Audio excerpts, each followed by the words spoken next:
If you are looking for an offensive scheme that's explosive, fun, unpredictable, and can help you win more games in Madden 24, this video is for you. Let's get into it. For this scheme, we will be in the spread offensive playbook utilizing the formation ace slot offset. In the first play we will go over is post, and this play has a multitude of setups we can use to beat man coverage or zone coverage. If you are looking for pro-level Madden 24 ebooks, game plans, and constant updates to keep up with the latest meta, check out victoryformation.gg, created by Swole himself. His team consists of some very high level competitive Madden players, so go check out the link in my description and be sure to sign up with the code RZR for a 10% discount. Against man coverage, we have 4 different setups. The first setup is a deep ball setup that can bomb any man coverage. For this play, I like putting the trip side to the short side of the field, so that the slant and the post have more room to separate from their defenders. For the adjustments, you're going to put the slot receiver on a slant, leave the outside receiver on a post, put the tight ends in a flat, then put the running back on a wheel, and you will want to motion the running back over on the trip side. Now if your opponent has no deep half help, you will have this running back wheel wide open for a 1-play touchdown. If that route is not open, you will want to read the post and the slant. Usually, these routes are able to cook any man coverage you may face, and these flats by the tight ends are just there to create better route spacing. You can also put these tight ends on drag routes. The next man beater out of the play posts involves misdirection and crossers. What you will want to do is leave the outside receiver on a post, put the slot receiver on a slant, put both tight ends on a flat, then motion the running back on the Texas route over to the trip side. The great thing about this setup is that it looks very similar to the first play we went over. This will make it very hard for your opponent to predict what you will be running. But notice that instead of the running back running the wheel route, he will be on this inverted Texas route that pretty much acts like a slant route. And this route is almost impossible for the user or the computer to guard like you see here. Also notice that the slant and the post are wide open on this play. The next man beater we will go over is for short yardage. First, you want to make sure that the trip side is to the far side of the field. Then you're going to put the outside wide receiver on a drag and the inside wide receiver on a zig. Then you're going to motion the strong side tight end over and put him on a streak. Your main read here is the drag and the zig. Usually you will see the zig get open for some easy yards, especially if you get a natural pick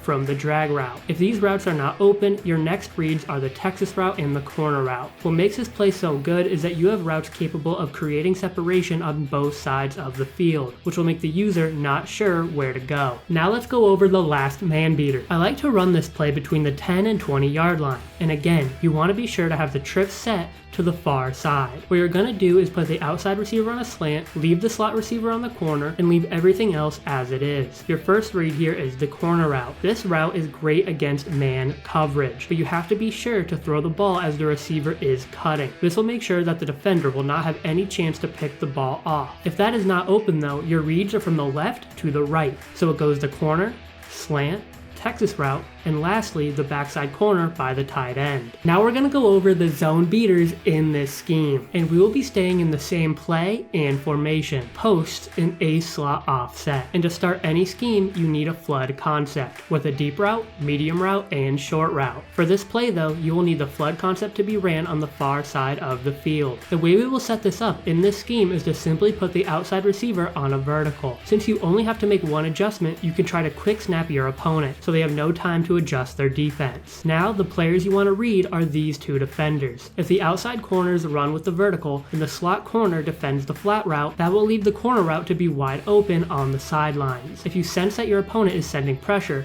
take a quick look at the tight end on a flat. If no one is defending the flat at the snap, you can make a quick throw to the tight end for an easy couple of yards. The next play we will go over is a double Mabel beater. If you do not know, double Mabel is the meta coverage in Madden 24, with a flat zone at 30 yards and a curl flat at 5 yards. The defense is meant to guard the sidelines. To beat this coverage, all you're going to do is put the slot receiver on a streak. When we snap the ball, you will see that this streak occupies the deep safety, which opens up the field for the post route coming to the middle of the field for a huge gain. You just want to be sure to throw the ball before the safety has any time to react and break up the play. For the next zone beater, we're going to create another flood concept by putting the outside receiver on a vertical, then we're going to motion the running back over and put him on a vertical. This design is for the running back. The goal is for that flat to pull any flat or mid-zone defenders away from the middle of the field. If this happens, the running back will be wide open. This play is also good because it adds an extra component to the flood concept. Another way you can set this play up is by motioning the strong side tight end over and putting him on a flat. Then put the tight end on the line on a vertical. Your first read will be the tight end on a streak. If you see that there is no over-the-top help, you can hit the tight end up the seam like you see here. If that is not open, you can take a look at the running back and the flat for a quick check down. For the last part of the scheme, let's go over the run game. The first run play we will go over is RPO slot bubble. If you see that you have a numbers advantage on the trip side, pass the ball to the bubble. This will get your best players in space for some easy yards. If there's a player lined up over the bubble receiver, watch the defender, and if he stays flat-footed, you will still be able to pass the ball to the bubble. When you do this, you will have to read your blocks